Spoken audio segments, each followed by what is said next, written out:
ಈ ಎಲ್ಲ ಬೆಳವಣಿಗೆಗಳ ನಡುವೆ ಬೆಲೆ ಏರಿಕೆ ಸಮರದಲ್ಲಿ ಈಗ ಮೂರೂ ಪಕ್ಷಗಳು ಕೂಡ ಧುಮುಕಿವೆ. ಒಂದು ಕಡೆಗೆ ಬಿಜೆಪಿ ಈಗಾಗಲೇ ಜನಾಕ್ರೋಶ ಯಾತ್ರೆ ಅಂತ ರಾಜ್ಯವನ್ನು ಸುತ್ತೋದಕ್ಕೆ ಮುಂದಾಗ್ತಾ ಇದೆ.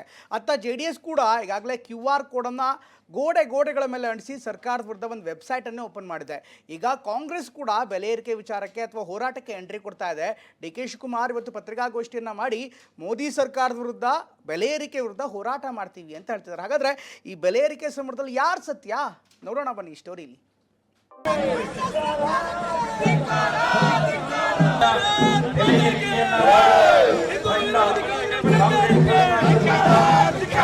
ನಾವೇ ಈ ಸರ್ಕಾರವನ್ನ ಬದಲಾಯಿಸಬೇಕು, ಅವರಾಗೆ ಬದಲಾಗೋದಿಲ್ಲ. ರಾಜ್ಯದ ಮುಖ್ಯಮಂತ್ರಿಗಳು ದಕ್ಷಿಣ ಕನ್ನಡಕ್ಕೆ ಬರೋದೂ ಇಲ್ಲ.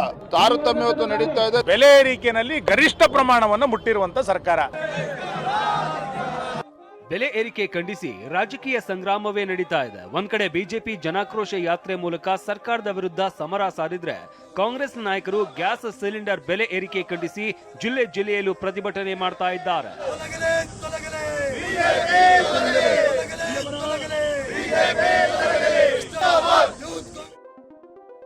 ನಾಲ್ಕನೇ ದಿನಕ್ಕೆ ಕಾಲಿಟ್ಟ ಬಿಜೆಪಿಯ ಜನಾಕ್ರೋಶ ಯಾತ್ರೆ. ಉಡುಪಿ ಚಿಕ್ಕಮಗಳೂರಿನಲ್ಲಿ ಬಿಜೆಪಿ ಪ್ರತಿಭಟನೆ ಸಮರ.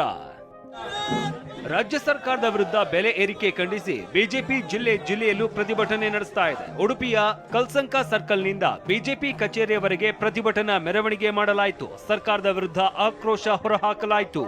ಸರ್ಕಾರ ಬೆಲೆ ಏರಿಕೆ ಮಾಡಿದೆ, ಭ್ರಷ್ಟಾಚಾರದಲ್ಲಿ ತೊಡಗಿದೆ, ಹಿಂದೂ ಕಾರ್ಯಕರ್ತರ ಮಾರಣ ಹೋಮ ನಡೀತಾ ಇದೆ. ಇವೆಲ್ಲದರಿಂದ ಬದಲಾಗಿ ಅಂತ ಹೇಳಿ ರಾಜ್ಯಾದ್ಯಂತ ನಮ್ಮ ಹೋರಾಟ ಪ್ರಾರಂಭ ಆಗಿದೆ. ಬದಲಾಗ್ತಾರ? ಖಂಡಿತ ಬದಲಾಗೋದಿಲ್ಲ. ನಾವೆಲ್ಲ ಸೇರಿ ಜನಾಕ್ರೋಶವನ್ನ ಕ್ರೋಢೀಕರಣ ಮಾಡಿ ನಾವೇ ಈ ಸರ್ಕಾರವನ್ನ ಬದಲಾಯಿಸಬೇಕು, ಅವರಾಗೆ ಬದಲಾಗೋದಿಲ್ಲ. ಕಾಂಗ್ರೆಸ್ ಸರ್ಕಾರದಿಂದ ಕರಾವಳಿ ಭಾಗಕ್ಕೆ ತಾರತಮ್ಯ ಅಂತ ಬಿಜೆಪಿ ರಾಜ್ಯಾಧ್ಯಕ್ಷ ವಿಜೇಂದ್ರ ಬೆಂಕಿ ಉಗುಳಿದ್ದಾರೆ. ಸಿದ್ದರಾಮಯ್ಯ ಸರ್ಕಾರ ಬಂದ್ಮೇಲೆ ಅನುದಾನವೂ ಇಲ್ಲ. ಮತ್ತೊಂದು ಕಡೆ ರಾಜ್ಯದ ಮುಖ್ಯಮಂತ್ರಿಗಳು ದಕ್ಷಿಣ ಕನ್ನಡಕ್ಕೆ ಬರೋದೂ ಇಲ್ಲ.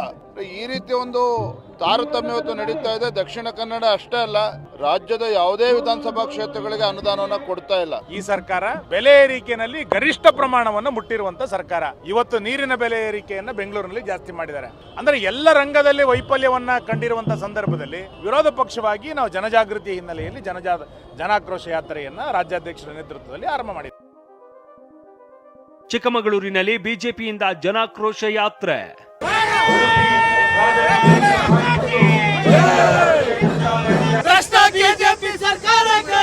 ಇನ್ನು ಇತ್ತ ಮೈಸೂರಿನಲ್ಲಿ ಗ್ಯಾಸ್ ಬೆಲೆ ಏರಿಕೆ ಖಂಡಿಸಿ ಕೌಂಟರ್ ಆಗಿ ಕಾಂಗ್ರೆಸ್ ವಿನೂತನವಾಗಿ ಪ್ರೊಟೆಸ್ಟ್ ಮಾಡಿತು. ರಸ್ತೆ ನಡುವೆ ಸೌದೆ ಬಲೆ ಇಟ್ಟು ಕಾಂಗ್ರೆಸ್ ಕಾರ್ಯಕರ್ತರು ಪ್ರಧಾನಿ ಮೋದಿ ಮುಖವಾಡ ಧರಿಸಿಕೊಂಡು ಗೃಹಿಣಿಯರ ರಕ್ತ ಹೀರ್ತಾ ಇರುವ ಅಣಕು ಪ್ರದರ್ಶನ ಮಾಡಿದ್ರು. ಖಾಲಿ ಸಿಲಿಂಡರ್ಗಳಿಗೆ ಮೋದಿ ಫೋಟೋ ಹಾಕಿ ವ್ಯಂಗ್ಯವಾಡಿದ್ರು.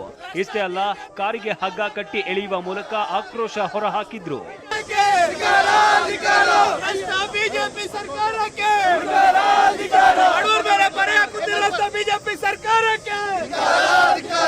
ಬಿಜೆಪಿ ಪ್ರತಿಭಟನೆಗೆ ಕೌಂಟರ್ ಕೊಟ್ಟ ಡಿಸಿಎಂ DK ಏಪ್ರಿಲ್ 17ರಂದು ಕೇಂದ್ರದ ವಿರುದ್ಧ ನಾವು ಪ್ರತಿಭಟನೆ ಮಾಡ್ತೀವಿ ಅಂದಿದ್ದಾರೆ. ಇವತ್ತು ರಾಜ್ಯದಲ್ಲಿ ಮತ್ತು ರಾಷ್ಟ್ರದಲ್ಲಿ ಜನ ಆಕ್ರೋಶ ನಡೀತಾ ಇದೆ. ಬಿಜೆಪಿಯವರು ಮಾಡ್ತಾರಂತ ಯಾತ್ರೆ ಅದು ಕೇಂದ್ರ ಸರ್ಕಾರದ ವಿರುದ್ಧ ಮಾಡ್ತಾರಂತ ಜನ ಆಕ್ರೋಶ ಯಾತ್ರೆ. ನಮ್ಮೆಲ್ಲ ಅವ್ರು ಮಾಡಕ್ಕೇನಿಲ್ಲ. ನಾವು ಜನರ ಬದುಕನ್ನ ಕಟ್ಕೊಳ್ಳಿ ಅಂತ ಹೇಳಿ 52,000 ಕೋಟಿ ರೂಪಾಯಿ ಹಣವನ್ನ ಬಜೆಟ್ ಅಲ್ಲಿ ಇಟ್ಟು ಇವತ್ತು ಜನರಿಗೆಲ್ಲ ನಾವು ಸಹಾಯವನ್ನ ನಾವು ಮಾಡ್ತಾ ಇದ್ದೇವೆ. ಬೆಲೆ ಏರಿಕೆಗೆ ಜನಸಾಮಾನ್ಯರು ತತ್ತರಿಸ್ತಾ ಇದ್ರೆ, ಮತ್ತೊಂದು ಕಡೆ ರಾಜಕೀಯ ನಾಯಕರ ಮಧ್ಯೆ ಸಂಗ್ರಾಮ ನಿಲ್ಲದಾಗಿದೆ. Bureau report TV9.